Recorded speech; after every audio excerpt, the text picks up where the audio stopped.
Hello legend friends, অনেকদিন পরে video নিয়ে আসলাম। তো আমার প্রতিদিনের মতো মর্নিং রুটিন শুরু করলাম ফজরের নামাজ দিয়ে। পুজো করে রেডি হয়ে রওনা দিলাম মসজিদের উদ্দেশ্যে। নামাজ পড়ার কিছুক্ষণ পরে সকালের ব্রেকফাস্ট করলাম রাতে ভেজানো ওটস মিল। তারপর বাইরে কিছুক্ষণ হাঁটতে বের হলাম। আজকের ওয়েদারটা খুবই জোস ছিল।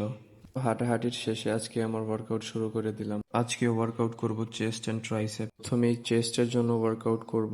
আজকে seat press, seat dumbbell press, তারপর করব পুশ আপ, তারপরে হিন্দু পুশ আপ করে চেস্টে ওয়ার্কআউট শেষ করব। একটা ওয়ার্কআউট হাইয়েস্ট রেপিটেশন 3 সেট করে শেষ করব।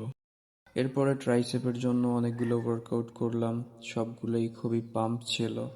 আজকে যেহেতু অনেকদিন পরে ওয়ার্কআউট শুরু করছি, তাই সকল পেইন ফিল হচ্ছিল বডিতে।